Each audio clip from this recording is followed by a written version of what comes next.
ऋग्वेद प्रिया ऋग्वेद सेवा मम धारय। श्री गुरुभ्यो नमः। प्रात्परगुरुभ्यो नमः। अस्मद्गुरुभ्यो नमः। श्री गुरुचरणकमलेभ्यो नमो नमः। ओम नारायणं पादमभवं वसिष्ठं शक्तिं च तत्पुत्रपराशरं च व्यासं सुखं गौड्यपदं महन्तं गोविन्दयोगेन्द्रमदास्य शिष्यं श्रीशङ्कराचार्यवदास्य पद्मा पादाञ्जहस्तां मलिकं च शिष्यं तन्त्रोटिकमिवारदिकार्यमान्यान् अस्मद्गुरुसान्दधमानतोऽस्मि श्रुतिस्मृतिपुराणालयं करुणालयं नमामि भगवते पादं शङ्करं लोकशङ्करं शङ्करं शङ्कराचार्यं केशवं वाधुरायणं सूत्रिभास्कृतो वन्दे भगवन्तो पुनः पुनः। यद्वारे निखिलालिम्बभरितसिद्धिं विदत्ते निशां श्रीमच्छीलसितं जगद्गुरुपदं नत्वा प्रतीप्तिं गतः लोकाज्ञानमयोर्बाधिरधुरं श्रीशङ्करं सर्वदं ब्रह्मानन्द सरस्वती गुरुवरं ध्यायामि ज्योतिर्मयं। गुरुर्ब्रह्मा गुरुर्विष्णु गुरुर्देवो महेश्वराय गुरुर्साक्षात् परब्रह्म तस्मै श्रीगुरुवे नमः। अखण्डमण्डलाकारं व्याप्तं येन चराचरं तत्पदं दर्शितं येन तस्मै श्रीगुरुवे नमः। श्रीब्रह्मानन्दं परमसुखदं केवलं ज्ञानमूर्तिं विश्वातीतं गगनसदृशं तत्त्वमस्यादिलक्षणम् एकं नित्यं विमलमचलं सर्वधी साक्षिभूतं भावातीतं त्रिगुणसहितं सद्गुरुं तं नमामि। अज्ञानतिमिरान्धस्याज्ञानञ्जनशलाकया चक्षुरोन्मीलितं येन तस्मै श्रीगुरुवे नमः। ओम श्री गुरुभ्यो नमः। प्रेम से बोलिए गुरुदेव भगवान की जय। भागवत महापुराण की जय। चक्रतीर्थ भगवान की जय। नैमिषारण्य तीर्थ की जय। चित्रकूट धाम की जय। वृंदावन धाम की जय। बांके बिहारी लाल की जय। आदिशक्ति तिलोचनी तिलहर माता की जय। विंध्यवासिनी मैया की जय। बिल्वेश्वर महादेव की जय। नंदीश्वर महाराज की जय। नर्मदा मैया की जय। वैष्णी मैया की जय। यमुना मैया की जय। गंगा मैया की जय। नमः पार्वती पतये हर हर हर महादेव। श्री सीताराम महाराज की जय।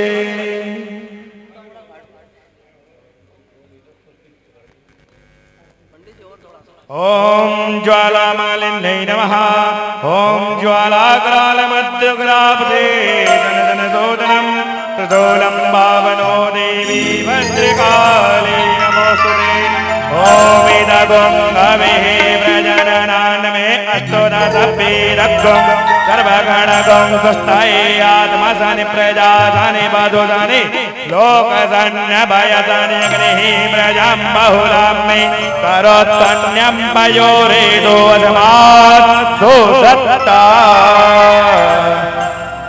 श्री भागवत भगवान की है आरती, पापियों को पाप से तारते। श्री भागवत भगवान की है आरती, पापियों को पाप से तारते। श्री भागवत भगवान की है आरती, पापियों को पाप से तारते। श्री भागवत भगवान की है आरती, पापियों को पाप से तारते। ये कबर व्रत के पंथ के पंचम देव निराला, नव ज्योत जगाने वाला। ये अमर ग्रंथ ये मोक्ष पंथ ये पंचम देव निराला, नव ज्योति जगाने वाला। हरि नाम यही हरि ध्यान यही, हरि नाम यही हरि ध्यान यही, हरि नाम यही हरि ध्यान यही, हरि नाम यही हरि ध्यान यही। जग के मंगल की आरती, पापियों को पाप से तारते। श्री भागवत भगवान की है आरती, पापियों को पाप से तारते। ये शांति गीत पावन पुनीत, पापों को मिटाने वाला, हरिदर्श कराने वाला। शांति गीत पावन पुनीत, पापों को मिटाने वाला, हरिदर्श कराने वाला। ये सुख करनी ये दुख हरनी,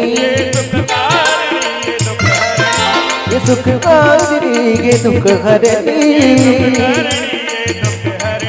श्री मधुसूदन की आरती, पापियों को पाप से तारते। श्री भागवत भगवान की है आरती, पापियों को पाप से है तारते।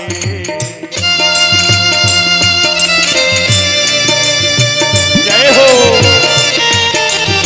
भागवत महापुराण की जय हो।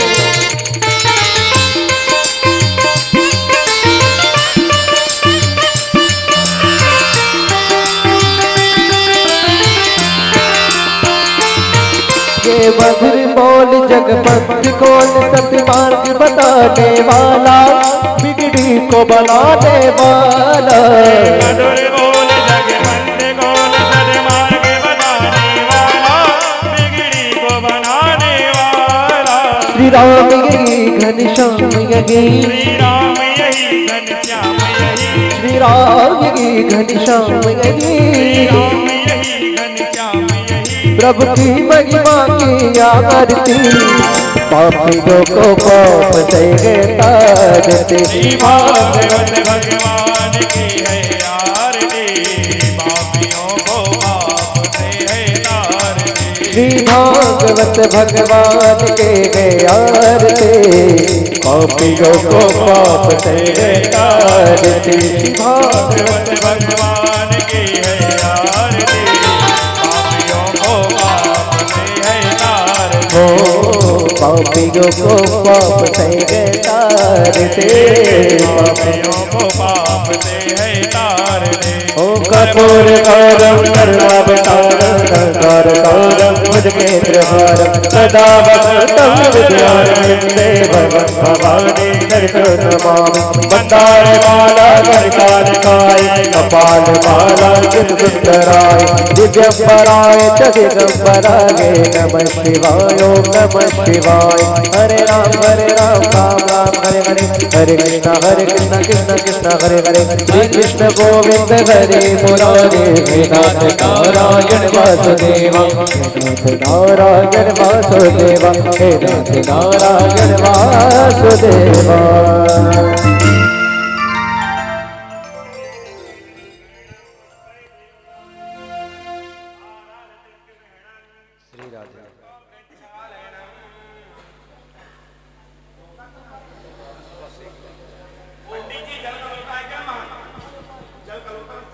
श्री राधे श्री राधे श्री राधे।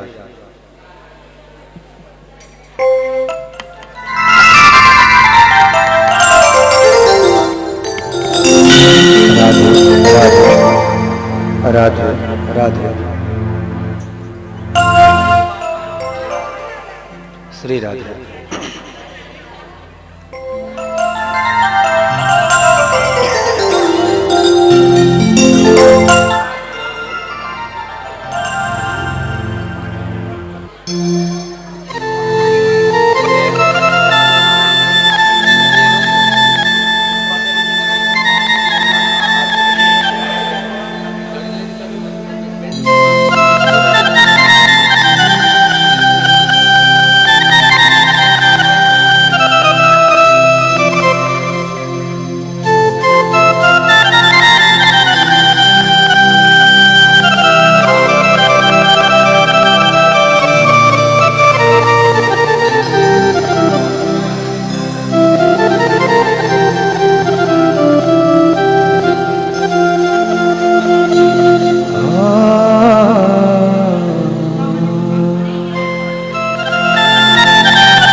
पदारविन्दं मुखारविन्दे विनिवेशयन्तम्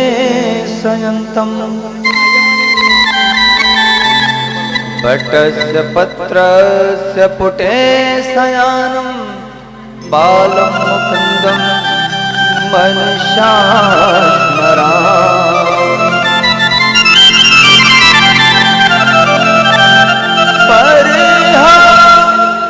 पीडं नटवरवपुः कर्णयोः बिभ्रदवांशः कनककपिशं वैजयन्ते च माला। रन्ध्रान् वेणोरधरशुधया गोपवृन्दे वृन्दारण्यं सपदरमणं कीर्तिः। मूकं करोति वाचालं पङ्गं लङ्घयते गिरिं यत्कृपातमं वन्दे परमानंद माधव। कृष्णानाथ समारंभान् श्रीरामानन्दान् मध्यमाम् अस्मदाचार्य पर्यन्तं श्रीवन्दे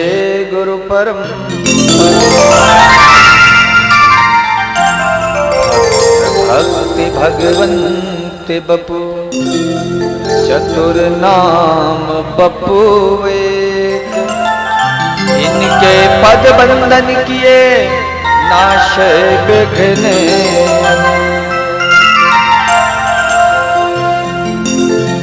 वर्णानामर्थ संघानां रसानां छन्दसामपि मंगलानां च कर्तारो वंदे वाणी विनायको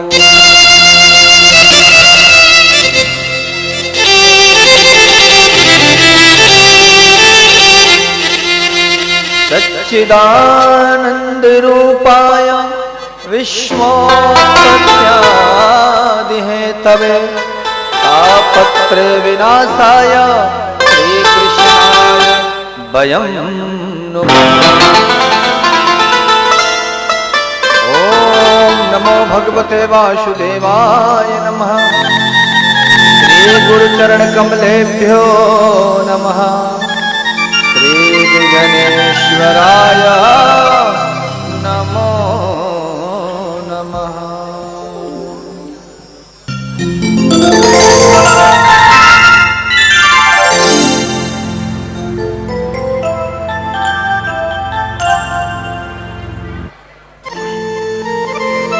बोली वृंदावन बिहारी लाल की भक्तवत्सल भगवान की नैमिषारण्य धाम की जय।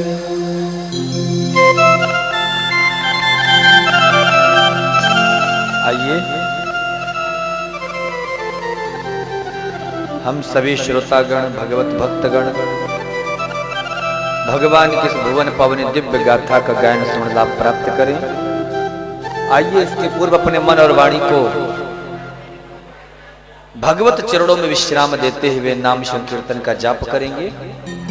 तत्पश्चात सप्तम दिवस की कथा में प्रवेश करेंगे। बोलिए वृंदावन बिहारी लाल की जय। कौन कहता है कि रहते उदास रहते हो, और मैं तो कहता हूँ कि भक्तों के पास रहते हो। पतझड़ में तुम हो, बहारों में तुम हो, मीरा में तुम हो, नजारों में तुम हो। पतझड़ में तुम हो, बहारों में तुम हो, मीरा में तुम हो, नजारों में तुम हो। मिले डूबते को किनारों में तुम हो, और कहाँ जाके ढूंढो मैं बांके बिहारी। जिधर देखता हूँ तुम ही तुम हो, जिधर देखता हूँ तुम ही तुम हो। जैसे पतझड़ में फूल खिल गया, ओ जैसे पतझड़ में फूल खिल गया। भैया ओ मेरा सांवरा मुझे मिल गया। किसे किसे मिला? 7 दिन में अगर किसी को ना मिलने हो तो समझ लेगा नहीं मिलने वाले। जिनको भी मिलना है वैसे सबको मिल चुके होंगे, पर अगर कोई चूक गया है तो आज उसको मिल ही जाएंगे। तो प्रेम से मेरे साथ इस भाव में प्रवेश करेंगे।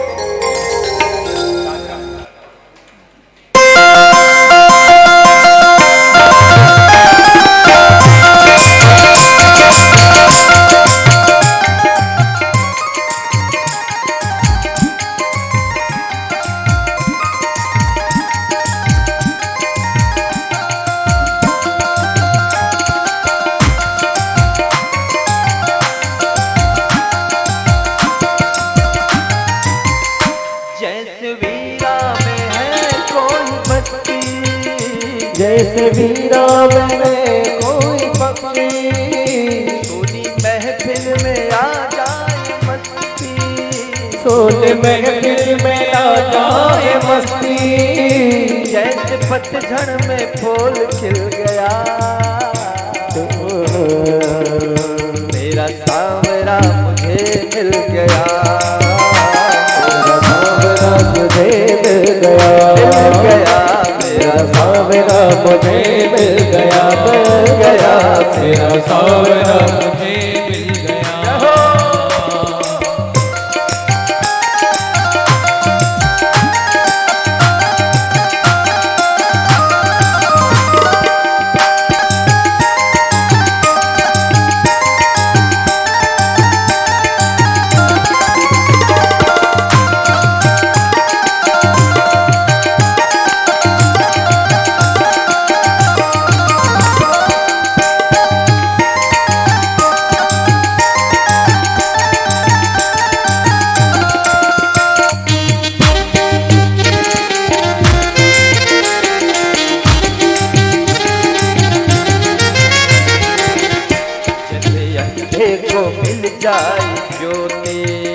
जैसे अंधे को मिल जाए ज्योति, तेरे धन को मिले हीरे मोती, मेरे धन को मिले हीरे मोती।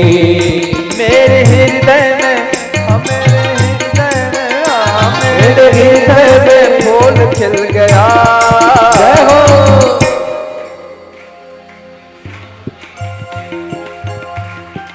अभी ठीक से नहीं मिले लगता है, मुलाकात कर लो दोनों हाथ ऊपर करके। अब मेरा सांवरा मुझे मिल गया, शिवा मेरा सांवरा मुझे मिल गया, मिल गया, मेरा सांवरा मुझे मिल गया, मिल गया, मेरा सांवरा मुझे हरि मिल गया।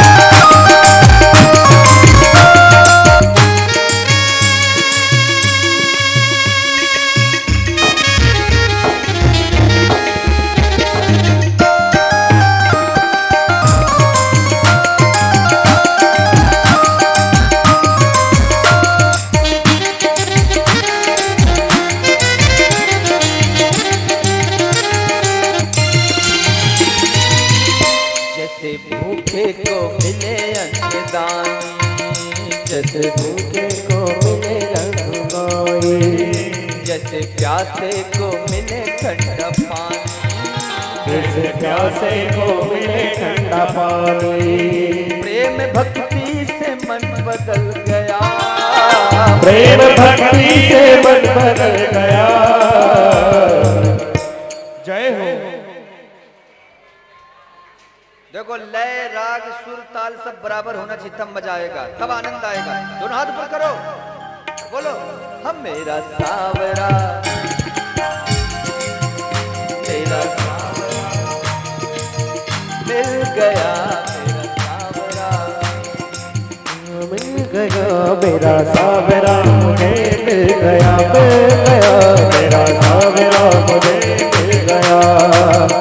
जैसे वीरा में है कोई बस्ती, जैसे वीरा में है कोई मस्ती, सोनी महफिल में आ जाए मस्ती, सोनी महफिल में आ जाए मस्ती। जैसे पतझड़ में, पतझड़ में, पतझड़ में, पतझड़ में, हाँ जैसे पतझड़ में फूल खिल गया,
बाती, जैसे दीपक को जाए बाती, जैसे दीपक को मिल जाए बाती, हो जैसे दीपक को मिल जाए बाती, जैसे बिछड़े को मिल जाए साथी, जैसे बिछड़े को मिल जाए साथी, जैसे बिछड़े को मिल जाए साथी, जैसे बिछड़े को मिल जाए साथी।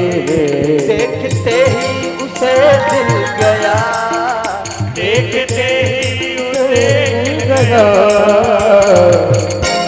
ऐसे नहीं भैया,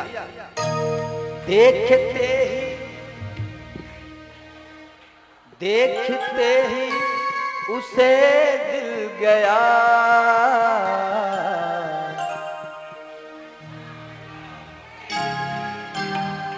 मस्ती से झूमते हुए मेरा सामना मुझे मिल गया, मेरा सामना मुझे मिल गया, मेरा सामना मुझे मिल गया, मेरा सामना मुझे मिल गया, मेरा सामना मुझे मिल गया, मेरा सामना मुझे मिल गया, मेरा सामना मुझे मिल गया, मेरा सामना मुझे मिल गया, मेरा सामना मुझे मिल गया, मेरा सामना मुझे मिल गया, मिल गया, मेरा सामना मुझे मिल गया, सामना मुझे मिल गया, सामना मुझे मिल गया।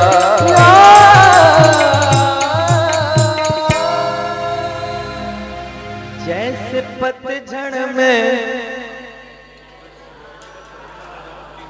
देखते ही उसे दिल गया, क्यों? ओ मेरा सांवरा मुझे मिल गया।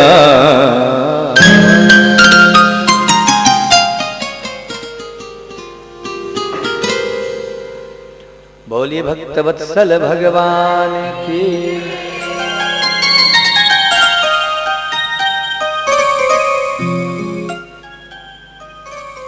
परम श्रद्धामयी भक्तिमयी करुणा स्वरूपा मेरी माताओं,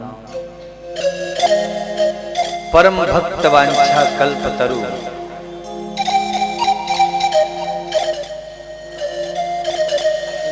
आनंदित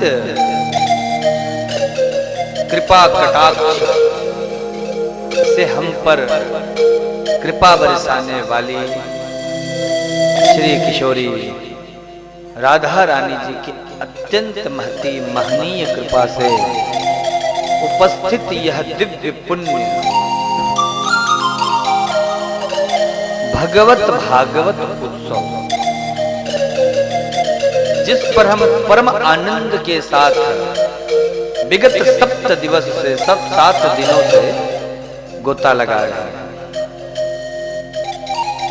कथा में पधारे सभी भक्तों का इस नैमिषारण्य की परम पवित्र पावन धरा से बहुत बहुत अभिनंदन, स्वागत, आभार। अपने घर के बड़े बड़े काम काज को छोड़ करके और दुनिया से दूर रह करके 7 दिनों तक भगवान नाम का आश्रय लेकर सभी श्रोताओं को जय श्री कृष्णा, राधे राधे व राम राम। आज बड़ी विकट परिस्थिति की मैं चर्चा कहां से करूं, क्योंकि आज कुछ हमको सुबह से 2-4 ऐसे भक्त मिले कि हमारा विचार थोड़ा सा कुछ अलग कहने को कह रहा है। एक मैया हमारे पास आज प्रातः काल आई आकर कहने लगी, महाराज जी मुझसे कोई राधे राधे भी कहता तो भी मेरे मुंह से राम राम ही निकलता है। मैंने कहा मैया गलती हो गई, अब आज से हम राधे के बाद राम का भी नाम लेंगे, इसीलिए जो राम भक्त बैठे उनको राम राम।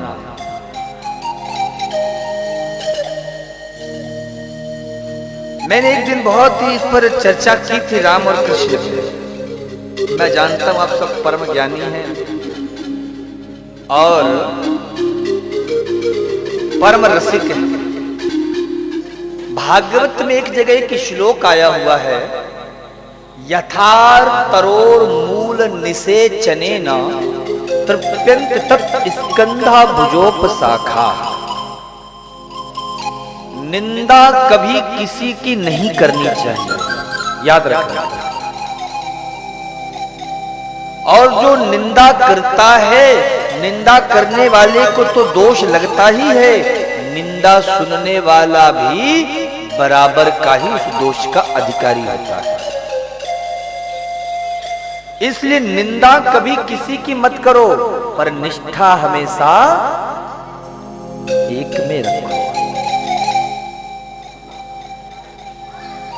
हम राम जी के भगत हैं, कृष्ण जी के भगत हैं, या शेरावाली के भगत हैं, या भैरव बाबा के कट्टर भगत, या काली मैया की पूजा करते हैं, अच्छी बात है, सबका सम्मान करो।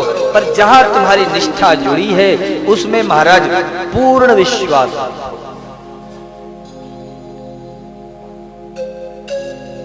जैसे वृक्ष की जड़ में हम पानी डालते हैं ना, वृक्ष बड़ा होता है, अरबों पत्ते होते हैं, करोड़ों फूल होते हैं, लाखों फल होते हैं, सैकड़ों डालियां होती हैं, पर ध्यान से देखो तो उसकी जड़ केवल एक होती है। तो हम सबको कहां जाना है महाराज? रास्ते सबकी अलग अलग हैं, पर पहुंचाते सब एक ही जगह है। आप गुरु नानक की वाणी सुनो, गुरु वाणी सुनो, वह भी यही कहती है। आप कुरान पढ़ोगे तो वह भी यही कहता है, आप बाइबल पढ़ोगे तो वो भी यही कहता है, और आप भागवत पढ़ोगे तो वह भी यही कहता है। ईश्वर एक है, ब्रह्म एक है, ब्रह्म 10,000, 20,000, 50,000 नहीं। इसलिए निंदा किसी की मत करो, पर अपनी आस्था को, अपने विश्वास को, अपनी श्रद्धा को पक्का बना के रखो। आपके अंदर ये श्रद्धा आएगी तो जब विश्वास होगा आपका। अभी हमारे सामने गोपाल बैठे बिहारी जी, आपने ये सोच लिया कि अरे ये तो केवल मूर्ति है, तो आप चाहे कितना भी महाराज इनका सोने से, आभूषणों से श्रृंगार कर दो, आपको बिहारी जी के दर्शन नहीं होंगे।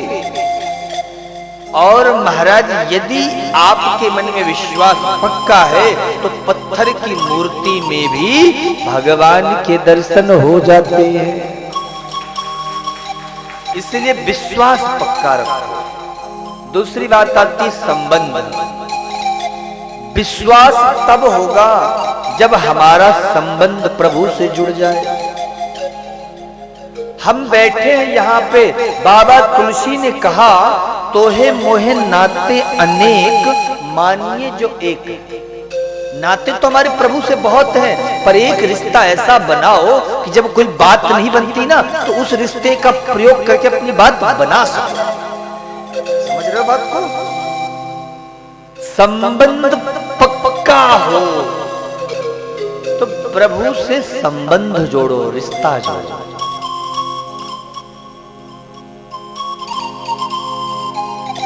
तो जब संबंध पक्का हो जाएगा तो विश्वास भी अपने आप आ जाएगा।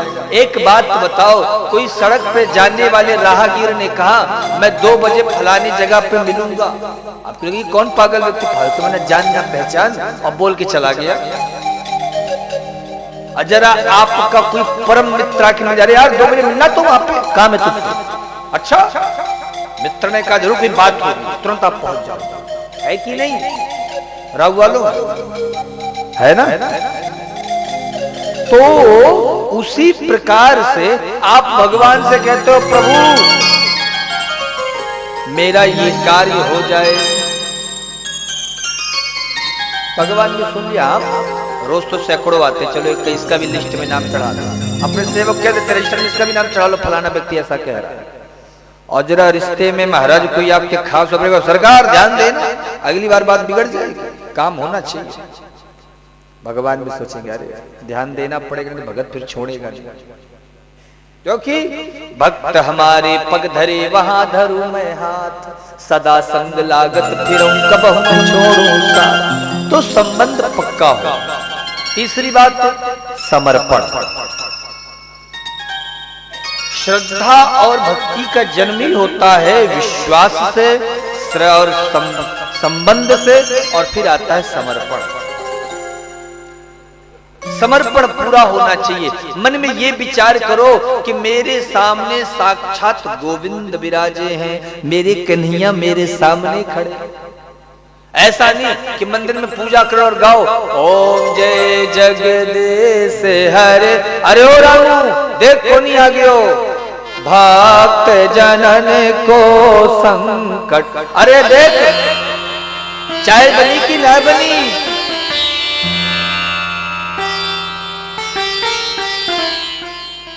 बोलो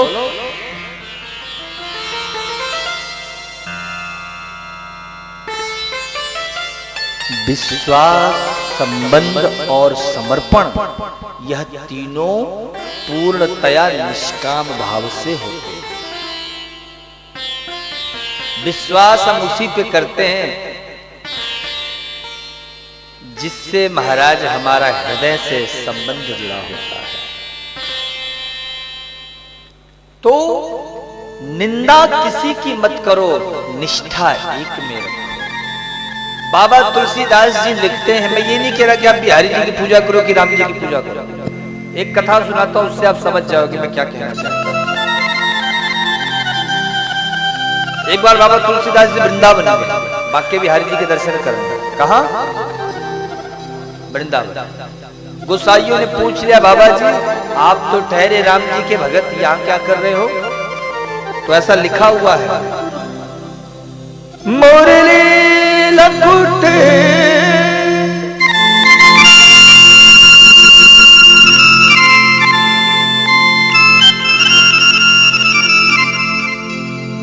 मुरली लकुटे छिपाई के, धरे धनुष सरहा,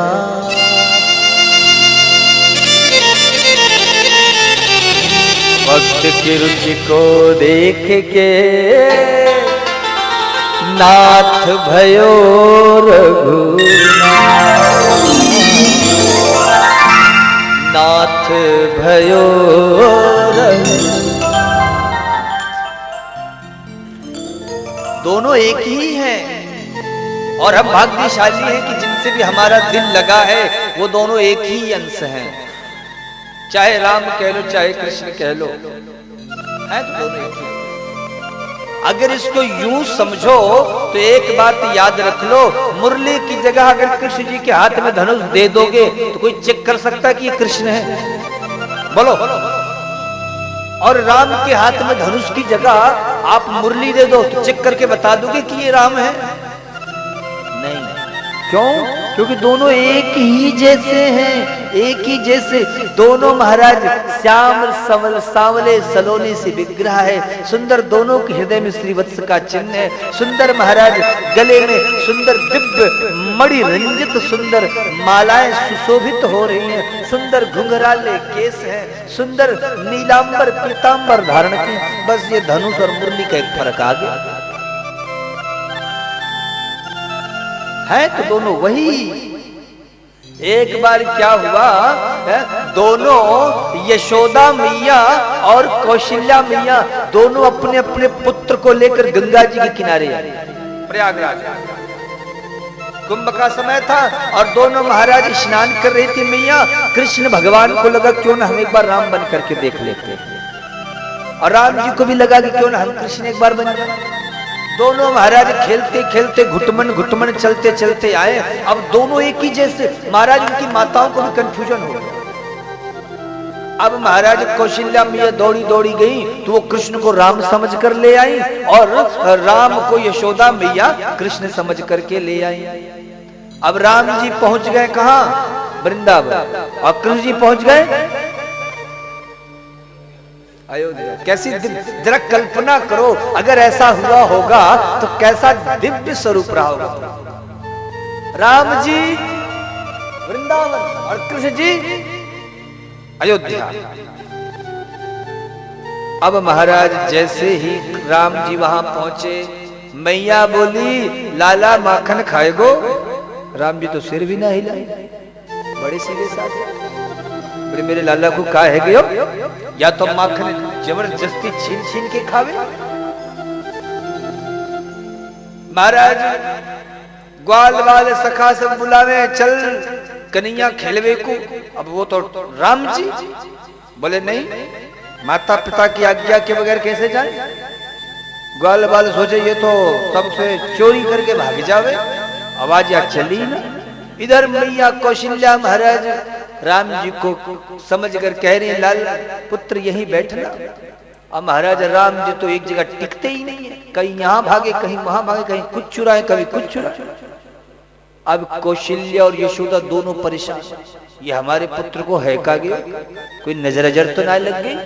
बड़े महाराज जुत्सिन को बुलाया, भैया का है गयो। कुछ लोगों ने कहा मैया हमें तो ऐसे लगे जहां तुम गए थे ना वह स्थान में कछु जादू टोना रहे, तो वह स्थान को ही कछु दोष है गए हो, तो वहीं जाओ वहीं ठीक होंगे। तो कौशल्या और यशोदा फिर वही आई गंगा जी के तट पर। फिर दोनों कृष्ण और राम दोनों अपनी मैया के पास, अपनी अपनी मैया के पास चले गए। ऐसी सुंदर सुंदर लीलाएं हमारे संत गाते हैं। तो राम कृष्ण दो एक हैं, अंतर नहीं निमेश, इनके नयन गंभीर हैं, उनके चपल विशेष। राम जी के महाराज स्वरूप का आप चंद्र राम, तुरंत आपके सामने मर्यादा पुरुषोत्तम की झलक आ जाएगी। आपने कहा कृष्ण, तुरंत एक टेढ़ी टांग वाला बंसी लेकर आपकी नजरों के सामने आ जाएगा। इसलिए निष्ठा हमेशा एक में रखना चाहिए, नाम को गाते रहो कल्याण हो जाएगा। बाबा तुलसीदास जी ने भी इन बातों को बड़े सुंदर भावों से प्रकट किया है।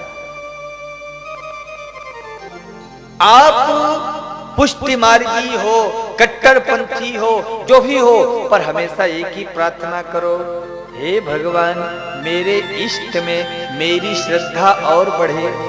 हमारा शास्त्र ये कहीं नहीं कहता कि तुम दुर्गा मैया की पूजा ना करो, तुम हनुमान जी की आराधना मत करो। हमारा तो शास्त्र ऐसा दिव्य है कि वो तो महाराज कीट पतंगों को भी प्रणाम करने के लिए कहता है।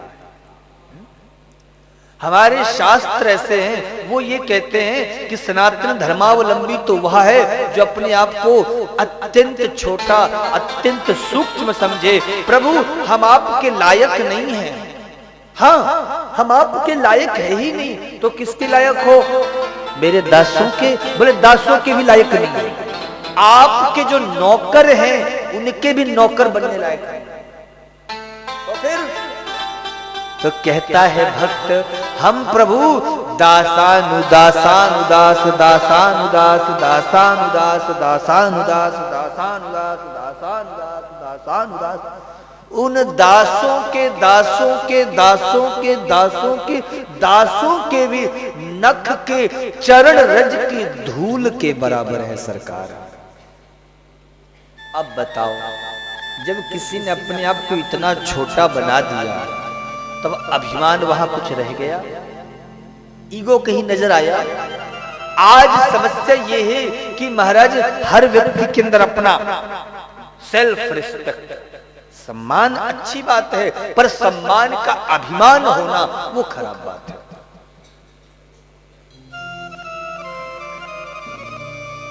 इसलिए दिन रात केवल गोविंद का चिंतन करो, चिंतन करो। कल आप सबने कथा सुनी, क्या कथा थी कल? कल एक दिन और बढ़ाने का इरादा है क्या? बोलो जय श्री कृष्णा, और जोर से बोलो। कल ठाकुर जी का विवाह हुआ, किनसे? रुक्मिणी मैया से हुआ। भागवत कहती है एक पुत्र माता रुक्मिणी के हुए, नाम क्या था? प्रद्युम्न कामदेव के अंशावतार थे। कामस्तु वासुदेवांशो दग्धः प्राग रुद्रमन्युना देहोपपत्तये भूयः तमेव प्रत्यप। कामदेव के अंशावतार प्रद्युम्न जी महाराज जो 7 दिन के थे मात्र, और सूतिका गृह से एक संबरासुर नाम के राक्षस ने हरण कर लिया। वहां से प्रभु महाराज प्रद्युम्न जी को संबरासुर के रसोई में एक भील के द्वारा मछली के निगल ले जाने से पहुंचाया गया। प्रद्युम्न जी बाल रूप से वहां पर ही बड़े हुए, और उनकी पत्नी रति मायावती के नाम से रहती थी। उनके साथ महाराज योजनाबद्ध तरीके से संबरासुर का वध करके प्रभु के पास प्रद्युम्न जी वापस आ जाते हैं। भगवान के 16,108 विवाह तब तक में हो जाते हैं। दूसरा विवाह भालू की पुत्री जाम्बवती से, तीसरा सत्यभामा से, चौथा कालिंदी से, 5वें का नाम मित्रवृंदा, 6ठी नग्नजिति सत्या, 7वीं लक्ष्मणा और 8वीं भद्रा। कितनी हो गई? 8वीं कितनी बची हैं? 16,100 और बची हैं। 8 तो मैंने बता दी, 16,100 और बताने। भागवत कहता है, भागवत जी कहती हैं कि एक भौमासुर नाम का राक्षस था। वह 16,100 कन्याओं का हरण किया था। सोचा 18,000 हो जाएंगी तब सबसे विवाह करूंगा, पर वह 16,100 ही हुई थी कि प्रभु पधारे और उनका भी उद्धार कर दिया राक्षस का। भगवान ने उन कन्याओं से कहा, देवियों अब आप स्वतंत्र हो। उन कन्याओं ने कहा, प्रभु आप ही बताओ हम कहाँ जाएं? ना ही हमें इस संसार के कोई स्वीकार करेंगे, ना ही ये दुनिया के लोग हमें स्वीकार करेंगे, या तो हम आत्महत्या कर लें। तब भगवान ने एक ही मुहूर्त में 16,100 कन्याओं का पाणी ग्रहण किया। टोटल भगवान की 16,108 विवाह होते थे। प्रभु ने उसी मध्य में ही एक कथा सुनाई, जिसमें भगवान राजसूय यज्ञ करवा के इंद्रप्रस्थ का राज्य युधिष्ठिर को प्राप्त हुआ। तो राजसूय यज्ञ में सम्मिलित होकर के और सुंदर तरीके से उस यज्ञ को संपन्न कराया, जिसमें जरासंध इत्यादि राक्षसों का भी पीछे से उद्धार कराया। आगे की कथा कुछ इस प्रकार से है कि भगवान महाभारत के युद्ध में भी सम्मिलित हो गए। बलराम जी ने सोचा ये सब इस समय बड़ी जल्दी जल्दी, ये पता नहीं क्या क्या चीजें हो रही हैं, मेरे को समझ में आ नहीं रहा। बलराम दुर्योधन को बड़ा प्रेम करता था, क्योंकि दुर्योधन बलराम का बड़ा प्रिय शिष्य था। बलराम जी के दाऊ भैया के। कृष्ण ने पांडवों का साथ लिया। अब एक तरफ बलराम जी, अगर बलराम जी दुर्योधन की तरफ रहते तो बात बिगड़ती। तो बलराम जी तीर्थ यात्रा के बहाने नैमिषारण्य धाम आते। इसी नैमिषारण्य धाम में बलराम जी पधारे और यहाँ पे सूत जी कथा सुना रहे थे। ध्यान से सुनना, ये कथा मैं आपको यहाँ सुना रहा हूँ, हर जगह नहीं सुना रहा। तो जब श्री ये सूत है ना, आप समझिएगा ये सूत कौन है? सूत जी महाराज एक परंपरावली है। जैसे इंद्र एक पद है, ब्रह्मा एक पद है, तो ऐसे ही जो सभी को सुना रहे हैं या श्री सूत जी महाराज जो परम विद्वान है। तो रोमहर्षण नंदन, ये कई जैसे जनक भी कई प्रकार के जनक हुए, मोरध्वज, सूरध्वज, ऐसे ही महाराज ये जो सूत जी महाराज जब कथा सुना रहे थे, बलराम जी ने देखा कि एक निष्कृष्ट और इतने सारे साधुओं के बीच में ज्ञान की बातें कर रहा है, तो सूत जी महाराज का वध कर बलराम जी अपने हल से, और जैसे ही अपने हल से वध किया, ऋषियों ने कहा महाराज ये आपने क्या कर दिया, हमने ही इस स्थान पर विराजित किया था। दोष लगा, उस दोष को मिटाने के लिए कहा कि आप चारों धाम की यात्रा करो पैदल। कथा कहती है कि सर्वप्रथम वह अपने पापों से मुक्त होने के लिए आपके ही यहाँ नैमिषारण्य धाम में कुछ ही दूरी पर एक कौन सा कुंड है?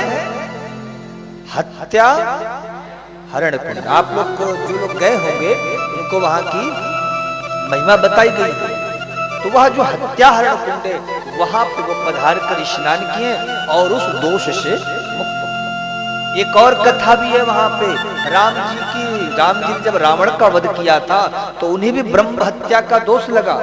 वह परेशान हो गए, गुरु के शरणागत हुए। तब वशिष्ठ जी ने उनको भी इसी सूर्य कुंड में ही, इसको सूर्य कुंड भी बोलते हैं, तो वहां पर भेजा और स्नान करके वह भी पाप से मुक्त हुए, उस दोष से मुक्त हुए।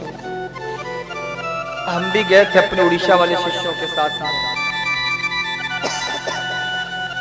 बड़ा अच्छा लगा।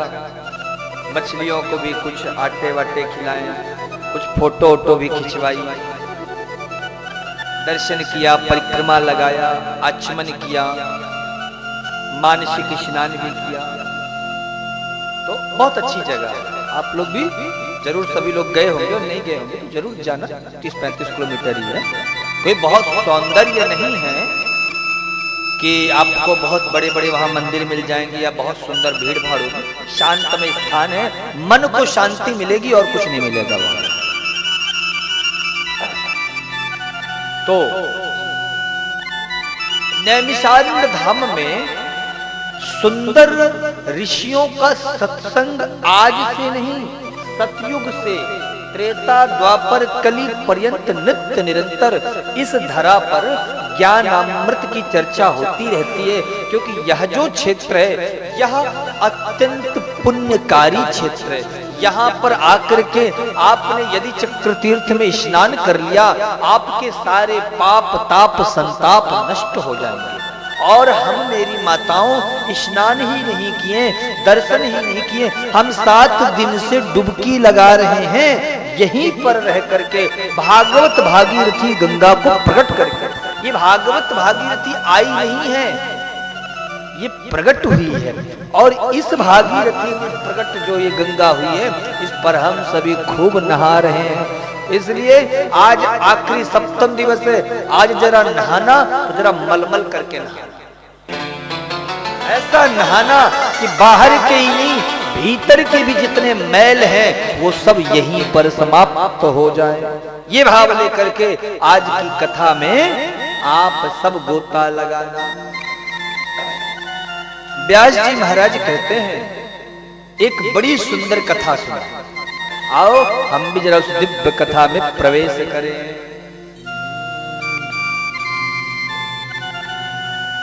कृष्णस्यासीत् सखा कश्चित् ब्राह्मणो ब्रह्मवित्तमः विरक्त इंद्रियार्थेषु प्रशांतात्मा जितेन्द्रियः। विरक्त इंद्रियार्थेषु प्रशांतात्मा जितेन्द्रियः। सुखदेव जी कह रहे थे, परीक्षित मैंने तुम्हें बहुत सारी कथाएं सुनाई हैं, अब एक कथा मुझे अभी अभी याद आई। क्यों? बोले अभी तक तो मैं कथा सुना रहा था, अब सुना नहीं रहा, अब याद आया। याद कैसे किया जाता है?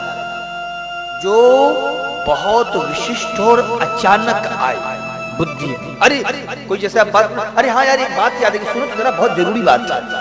तो जो जरूरी बात होती है उसी को ही कथा में बीच में रोक कर कहा जाता है। अभी हम कथा सुना रहे हैं, और कथा सुना तो ठंडी बड़ी तेज लगी तो बीच में यार भैया थोड़ा एसी बंद तो कर। तो वह अचानक वो आवश्यक बात लगी।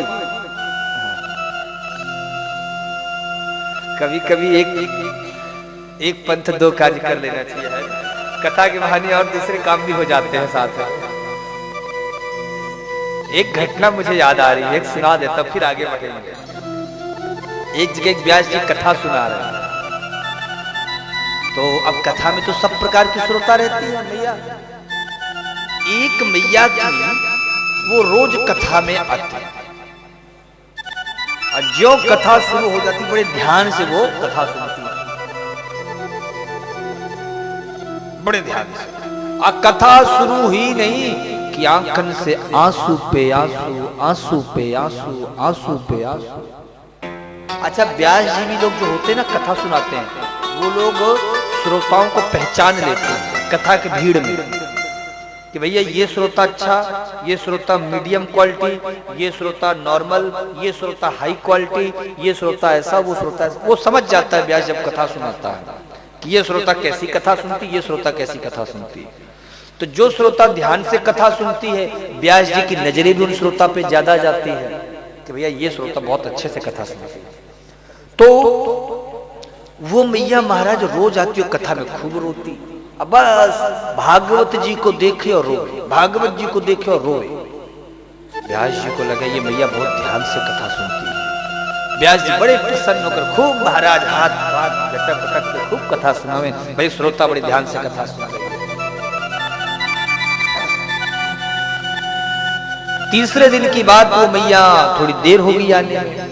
श्रोता बैठ गए, व्यास जी बैठ गए, बोले कथा शुरू करो। बोले रुको मैया आ जाए तो फिर कथा शुरू करो। वो बहुत ध्यान से कथा सुनती हैं, उनकी कथा छूट जाएगी।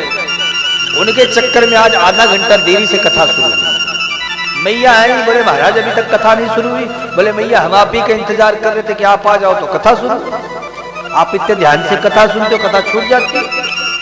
और मैया बोली क्या क्या महाराज जी हमने ध्यान से सुनी, मैं तो 2 दिन 3 दिन से कथा सुन रही हूँ, मेरा ध्यान तो कथा में जाता ही नहीं है।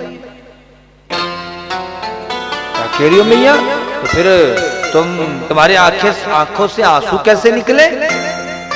बोले मैं महाराज क्या बताऊं, वो जो आपकी भागवत जी रखी है ना, उसके नीचे जो लाल रंग की चुन्नी रखी हुई है, वह सेम कलर की जो है चुन्नी मेरी पोती भी पहने। तो वाह, कपड़े को देख करके बार बार मुझे मेरी पोती की याद आ जावे, इसीलिए मैं रोवे पे रोवे जाऊं, रोवे पे रोवे। महाराज जी ने अपना सर पकड़ लिया। हम सोचे कि बढ़िया ध्यान से सुनने वाली श्रोता होगी। अवाम मैया को ध्यान व भागवत जी के कपड़े में था कि यही कपड़ा मेरी बिटिया का भी यही कलर का। बैठे कथा में है और याद कर रही है पोती को, याद कर रहे हैं पोता को।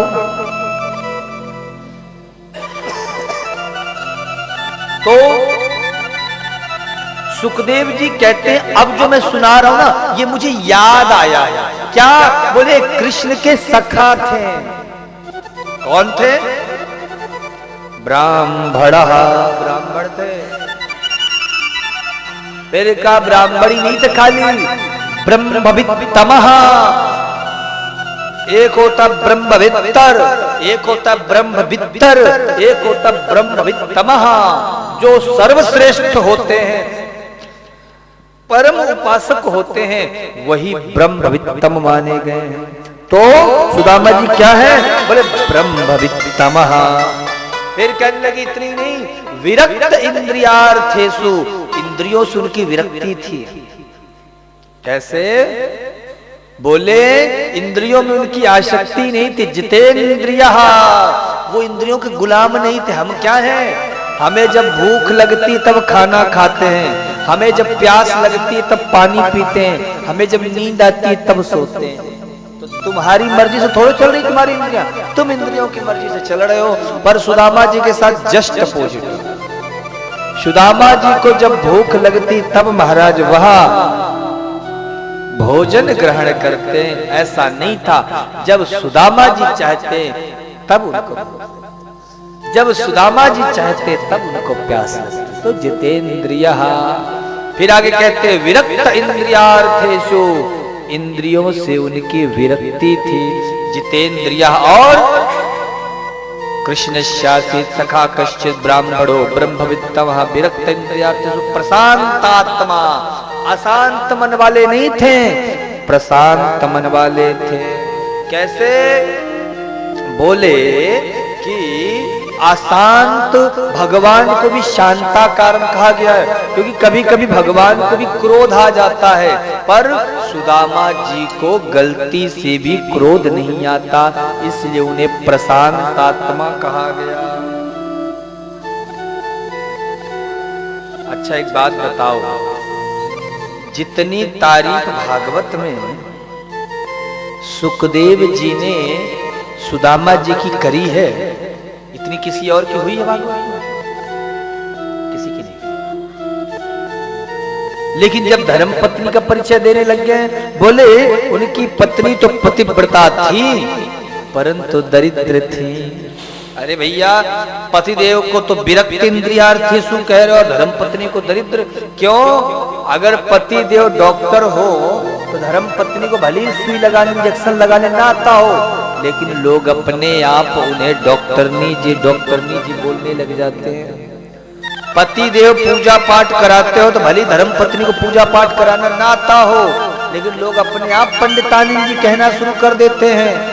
तो सुदामा जी को तो जितेंद्री कह दिया और सुशीला को दरिद्र क्यों? बोले सुशीला को घर की चिंता सताए रहती थी। भैया घर की भी तो अपनी जिम्मेदारी है, सुदामा जी तो अपने में मस्त रहते, घर कौन चलाएगा? व्यास जी महाराज कहते हैं सुदामा जी का सब कुछ अच्छा था, बस एक ही तकलीफ थी, क्या? गरीबी बहुत थी। एक बात बोलूं आपसे, मैं बोलूं? जिंदगी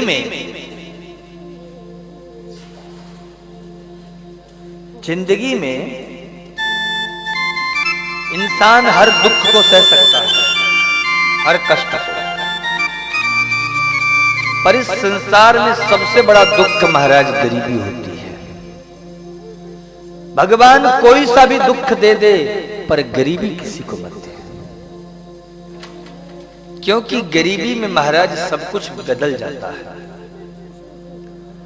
आपकी ये जो दुनिया के रिश्ते नाते हैं ना, जिनसे आपको इतना प्रेम है, ये जो तुम्हारे आगे पीछे घूमते रहते हैं, महाराज जब गरीबी आ जाती है ना, तो ये रिश्ते भी बदल जाते हैं। दुनिया में पूछ आपकी तब तक है जब तक आपके पास पैसा है, रुपया है। जिस दिन आपके पास से, आपके हाथ से धन संपत्ति गई,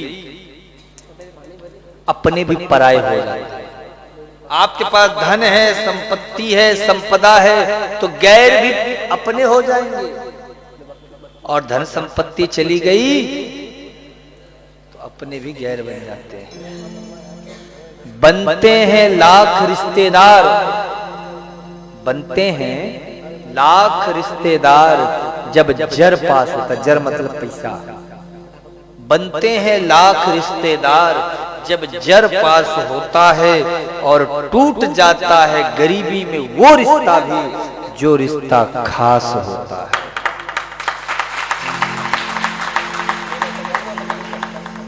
गरीबी बहुत बुरी चीज है। जब किसी को भूख लगी हो और उसके पास अपने पेट भरने के लिए भी कुछ ना हो, उस समय उस इंसान की क्या हालत होती है, आप कल्पना भी नहीं कर सकते। आप कल्पना भी नहीं कर सकते।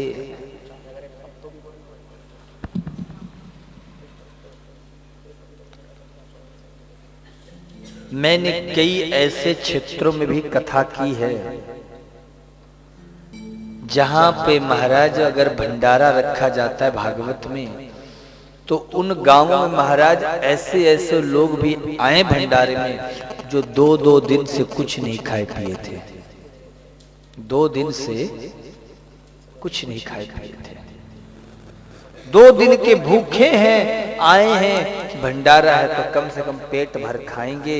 और मुझे पता चला तो मन को बड़ी तकलीफ हुई कि महाराज हम इतना खाएंगे कि अगले 2 दिन तक हमारा जीवन चल सके, हम जिंदा रह सके, पेट भरा है, इतना खा उनके मन में।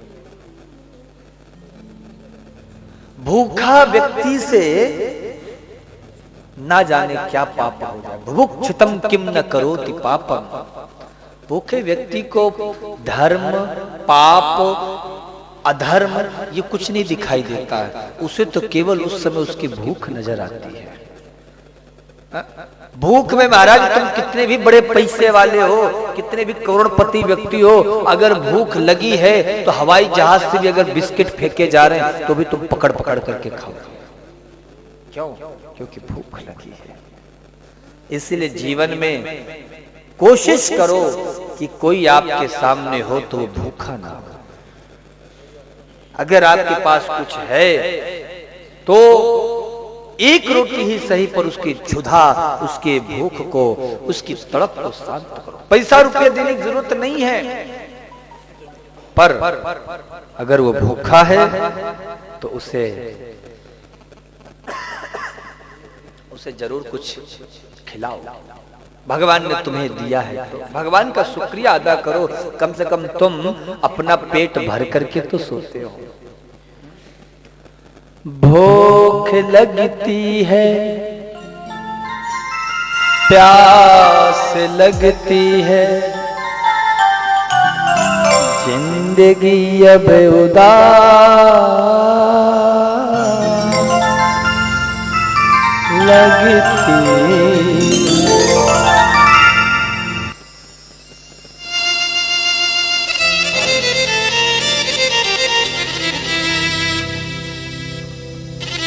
हर व्यक्ति को सम्मान प्रिय होता है, हर किसी की अपनी इज्जत होती है। आप किसी को दे रहे हो तो कभी मन में अभिमान मत लाना कि मैंने उसको दिया। रहीम दास जी जब दान करते थे तो सिर नीचे करके दान करते। लोगों ने पूछा भैया सर नीचे क्यों है? बोले इसलिए कि कहीं लोग ये ना सोच ले कि मैं दान करूं। क्यों? कहने लगे देनहार कोई और है,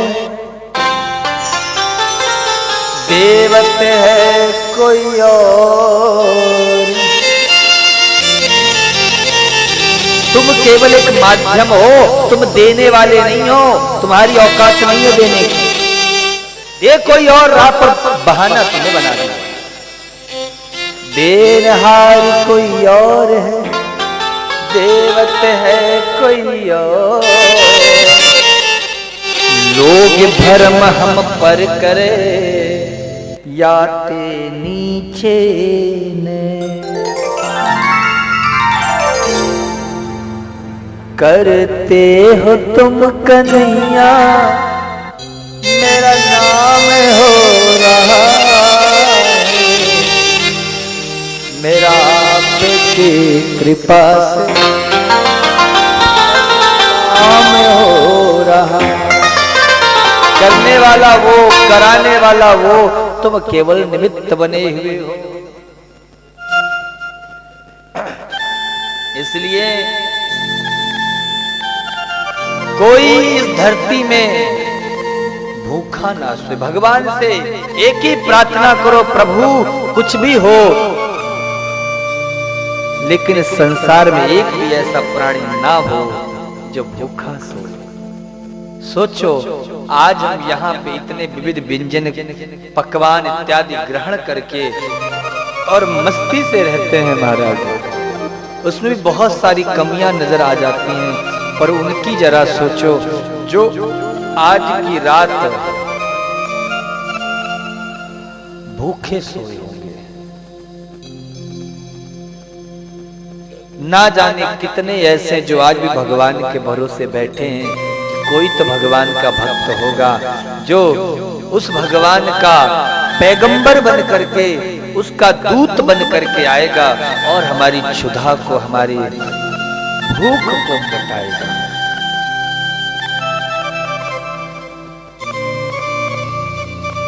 हम जब चित्रकूट में कोई भंडारा इत्यादि करते हैं, बहुत लंबा समूह आता है। और एक बात बताऊं मैं आपको, शायद मुझे बोलना तो नहीं चाहिए, पर बोल देता हूं। आज आप लोग बैठे हो, मेरे अपने हो, सबको मैं जानता हूं। चित्रकूट में हर अमावस्या को लाखों की भीड़ लगती है। आप कभी भी आना, हर अमावस्या को वहां मेला लगता है। और कुछ जगह ऐसे भक्त माताएं बैठी रहती हैं कि वो देहाती साड़ी होती है, और उनकी साड़ियां, जिनके पास सिर्फ मुश्किल से 2 जोड़ी साड़ियां रही हैं, मैंने ये बहुत दिनों से मैं देख रहा हूं, और वो सड़क पे बिछा देती है किनारे किनारे। आप लोग जो लोग जाते होंगे चित्रकूट, उन लोगों को पता होगा, या आप कभी आओ देखना। जब मैंने जीवन में पहली बार देखा तो मैं बड़ा सोचता था ये क्यों, और मैंने बहुत विचार किया था। और तकरीबन ये जो मैंने दृश्य देखा था, ये मुझे लगभग नहीं तो 3 से 4 महीने तक की बात मुझे परेशान करती रही। पर बहुत छोटा था, कुछ सामर्थ्य नहीं था, बाल बुद्धि थी, तो फिर कहीं ना कहीं बात दब गई। आज ये चर्चा छिड़ी तो याद आ गई। वो माताएं, छोटे छोटे बच्चे, कोई इधर गोद में लिए, कोई कहीं घूम रहा है, कोई कहीं, और उसी सड़क के किनारे दीवार से अपनी कमर लगाए, पीठ लगाए बैठी रहती है माताएं हैं, उनके साथ उनके पति वगैरह हैं। साड़ी है, साड़ी भी महाराज जो पड़ी हुई है सड़क को भी 4-5 जगह से फटी है। और तीर्थ यात्री आते हैं, इतना इतना चावल उनकी साड़ियों में, उनके वस्त्र में रख के जाते हैं। मैंने एक माँ से पूछा, भी ये लगभग घटना होगी 1.5 महीना पहले ही, तो मैंने एक माँ से पूछा, मैं चित्रकूट में था, अभी ये जो सोमवती अमावस्या आई थी, मैं चित्रकूट में था उस टाइम, तो मुझे फिर ये दृश्य दिखा, क्योंकि अक्सर मैं बाहर रहता हूँ, ये अमावस्या को ये दृश्य दिखता है सामने। ये दीपावली, सोमवती अमावस्या थी ना दीपावली, मैं उस समय चित्रकूट में था, बहुत भीड़ थी। तो दीपावली को और ज्यादा भीड़ होती है, तो लगभग 5-6 दिन 7 दिन का मेला हो जाता है, लाखों लोग आते हैं। तो मैंने पूछा कि ये चावल में तो कुछ चावल मोटे हैं, कुछ चावल पतले हैं, कुछ चावल तो ऐसे जिसमें कंकड़ भी हैं, कुछ चावल जिसमें दाल भी मिला, ये करते क्या हो? तो कहने लगे, बाबू हमारे यहाँ कुछ है नहीं, इसी से हम खाते हैं जो भी होता है। मैंने कहा, तो तुम लोग मेहनत क्यों नहीं करते हो? मेहनत करो, परिश्रम करो, सरकार की सुविधा दी हुई है। बोले हमको कुछ पता ही नहीं। अब मैंने कहा, फिर यहाँ आए क्यों? अपना वहीं रहो। कहने लगे, बाबू हमने सोचा कामता नाथ जी हैं, राम जी सबका कष्ट दूर करते, तो हम भी यहाँ आए हैं कुछ। अब हमारा यहाँ कोई संपर्क परिचय तो है नहीं, तो कहीं जा नहीं सकते हैं। आश्रमों में भी जाओ तो महाराज जी लोग, बाबा जी लोग होते हैं, जो पहुंचे हुए लोग होते हैं, उन्हीं को व्यवस्था मिलती है। हम लोगों को कहीं मिलती नहीं व्यवस्था, तो यहीं सड़क के किनारे ही सोते हैं। बरसात आ गई महाराज, तो छोटा छोटा बोरी लेकर वो सिर के ऊपर रख लेते हैं, पूरी रात उसी तरह बैठे बैठे निकाल देते हैं। पीछे तो कोई पुलिस वाला आता, वो भी निकाल देता, यहाँ कहाँ बैठो, चलो आगे बढ़ो। तो बोले यही है कि राम जी के शरण में आए हैं, कामतानाथ भगवान कृपा करेंगे तो जीवन बदलेगा। फिर जब मैंने देखा तो फिर उन लोगों को जितना हुआ किया, पर वो क्षणिक था, इसमें कुछ था नहीं, क्योंकि मुझे पता है कि ये केवल जब सबके भीतर जागृति होगी तभी ये सब हो सकता है, संभव। जीवन में मन को सुकून तब मिलता है जब सामने वाला आपके बराबर पर। मेरी ऐसी विचारधारा रही है, शास्त्र कहता है हिंसा कई प्रकार की मानी गई। अगर कोई गरीब है और उसको दिखा दिखा कर आप कोसा सिल्क इत्यादि पहन रहे हो, तो यह भी एक प्रकार की हिंसा। कोई कम पढ़ा लिखा है, उसको तुम सुना सुना कर इंग्लिश, जर्मन, फ्रेंच इत्यादि भाषा का प्रयोग कर रहे हो, वह भी हिंसा है। किसी के पास खाने के लिए भोजन नहीं है, उसको दिखा दिखा कर तुम 56 प्रकार के विविध व्यंजन कर रहे हो, यह भी एक प्रकार की हिंसा है। जहां जाओ, जैसे लोगों के बीच में जाओ, ऐसे बन जाओ उसे लगे कि आप उसी के बराबर के।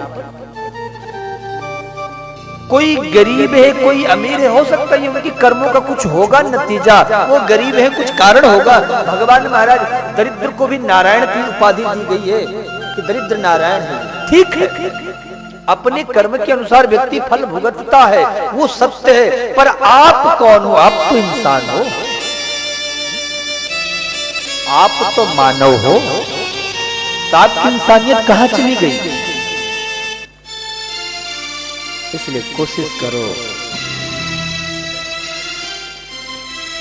कोई इंसान भूखा ना रहे।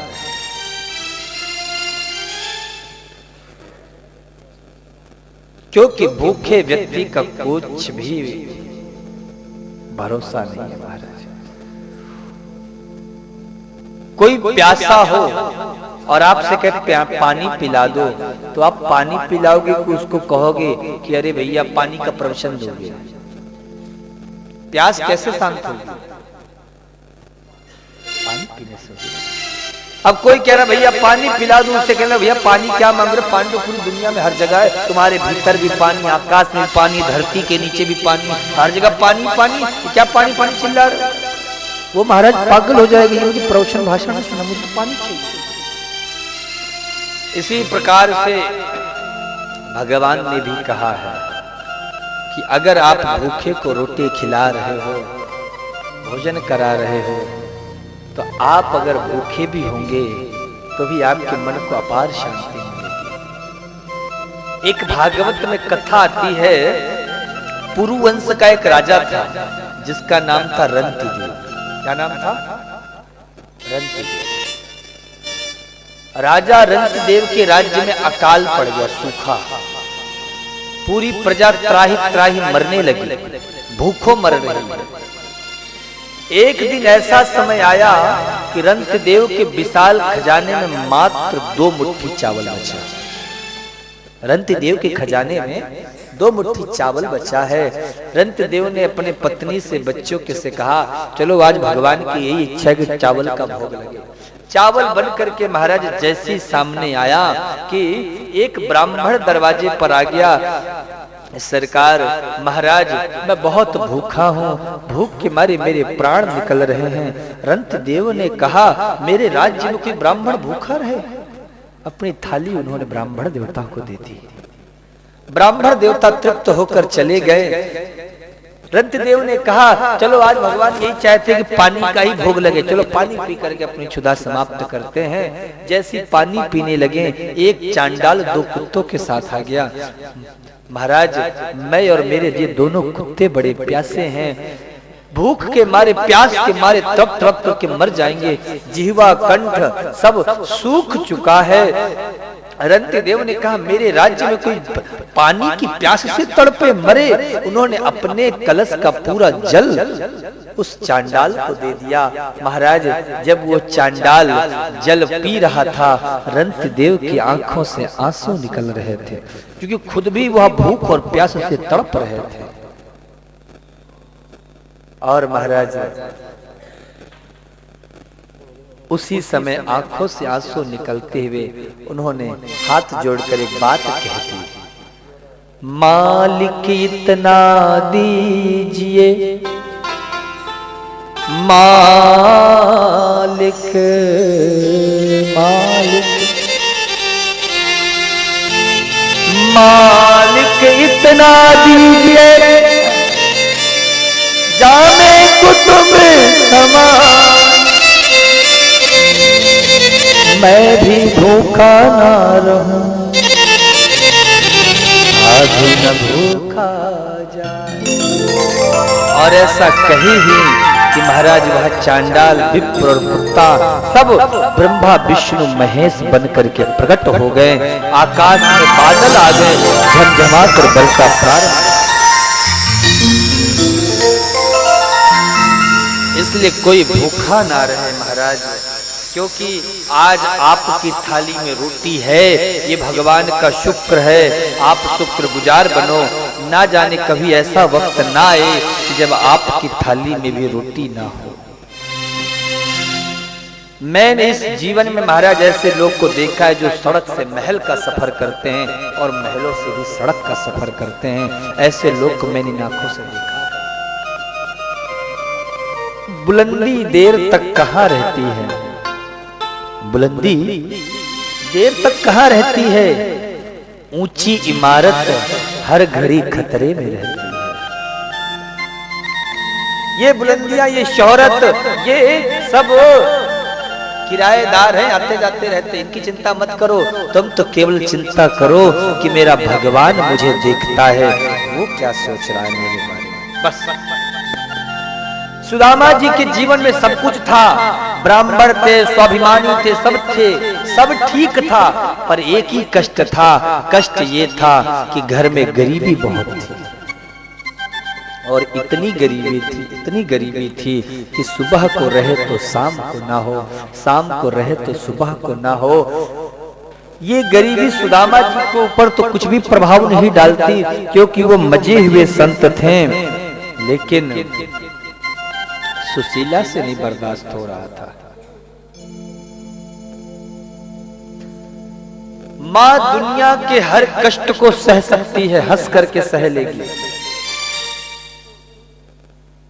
पति यदि कांटों में सो रहा है तो पत्नी, स्त्री उसे भी फूल की तरह समझ करके अपना जीवन निकाल देगी पति के साथ। परंतु महाराज, एक स्त्री अपने पुत्र के कष्ट को कभी नहीं सह सकती है।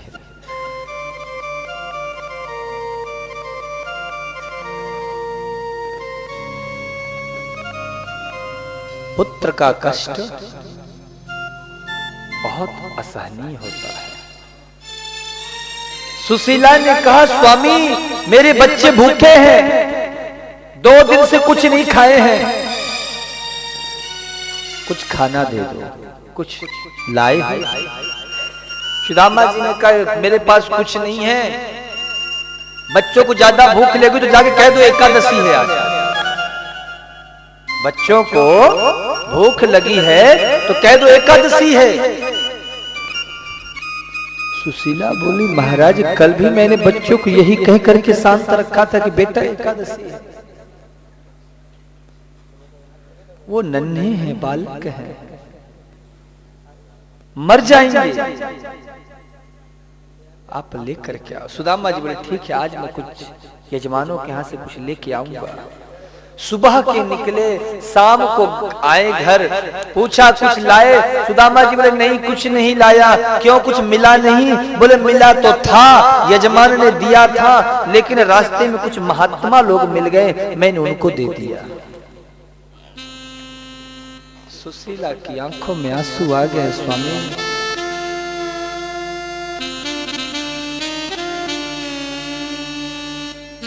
आप क्यों नहीं समझते हो?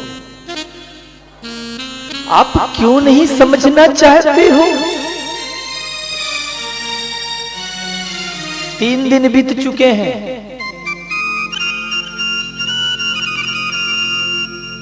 मैं कैसे आपको समझाऊं? रोते रोते सुशीला अंदर चली गई। और एक बात बोलूं, जब दुख आता है ना तो एक तरफ से नहीं आता है,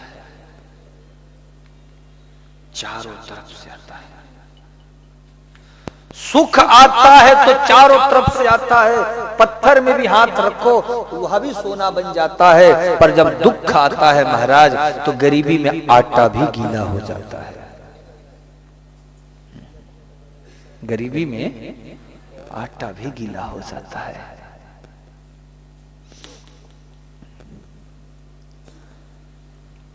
माता सुशीला कमरे में रोते रोते चली गई।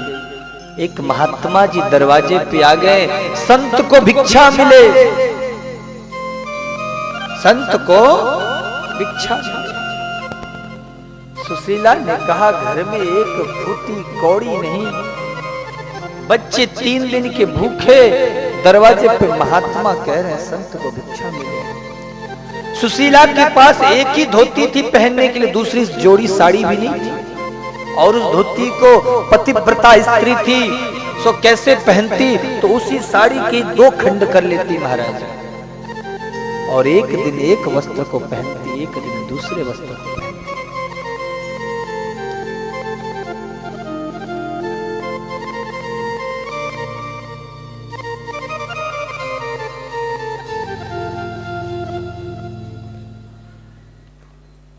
सुशीला रोती हुई आंसू आंखों में भर कर आई, प्रणाम करके कहा, महाराज आप पधारे हमारे दरवाजे, हमारा सौभाग्य है, पर माफ करिए मैं आपको कुछ दे नहीं सकती हूँ।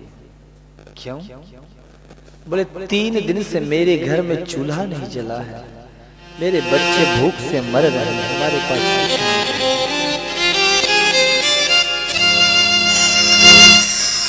मैं आपकी सेवा नहीं कर सकती, मैं आपका अनादर नहीं कर रही हूं, मैं आपका निरादर नहीं कर रही हूं, पर सत्य कहते मेरे पास आपको देने के लिए कुछ नहीं।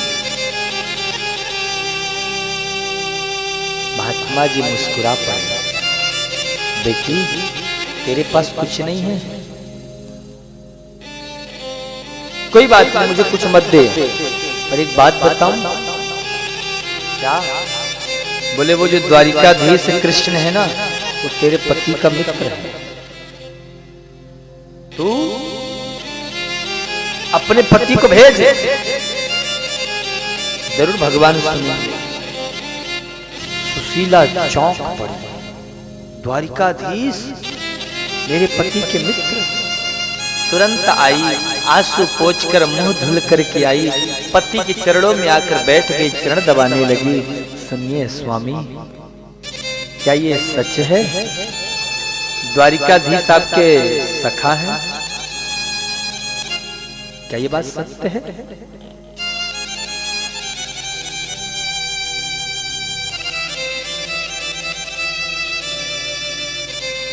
अरे हाँ पगली, तुझे किसने बता दिया? मेरा पक्का यार है, लंगोटिया यार थे। देखो कभी सुदामा जी ने बताया भी नहीं। आजकल किसी महाराज बड़े आदमी के साथ हाथ मिलाते हुए फोटो भी खींच जाती है ना, तो लोग गजब कर डालते हैं कि हमने फलाने से हाथ मिलाया, लेकिन सुदामा जी ने नहीं बताया। सुशीला बोली आप जाइए ना उनके पास। बोले कैसे जाऊं?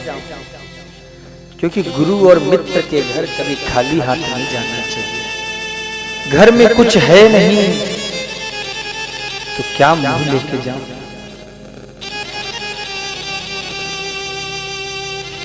तब सुशीला 4-5 मुट्ठी चावल मांग करके लाई। याच इत्वा चतुरो मुष्टिन, 4-5 घर से चावल लेकर के आई, फटे पुराने पोटली में बांध कर सुदामा जी को विदा किया। सुदामा जी जाने लगे तो सुशीला समझ गई, मेरे पति अगर कृष्ण ने पूछ लिया तो पति कुछ नहीं बोलने वाले मेरे। तो सुशीला कहती, प्रभु कृष्ण पूछे तो आप कुछ मत कहना, बस एक बात कह देना। क्या? 1 मास 2 पाख में द्वैकादशी हो, मेरे घर गोपाल जो नित्य एकादशी हो। मेरे घर गोपाल जो नित्य एकादशी।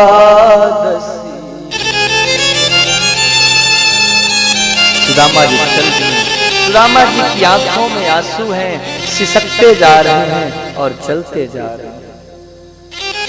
पत्नी ने जब ये ताने कई बार हैं मारे, तब चल दिए सुदामा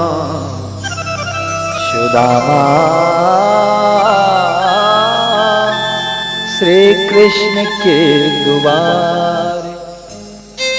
कंगाल वेश उनका था, थी पोतनी बगल में, यूं जा रहे खिसकते,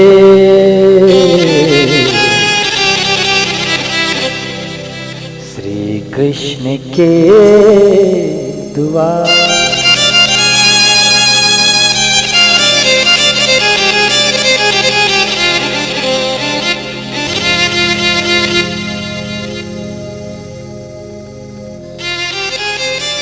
आओ कन्हैया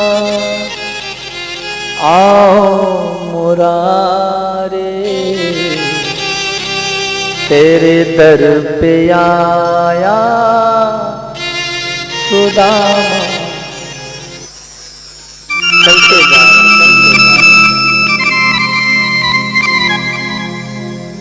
घनश्याम तुम्हें ढूंढने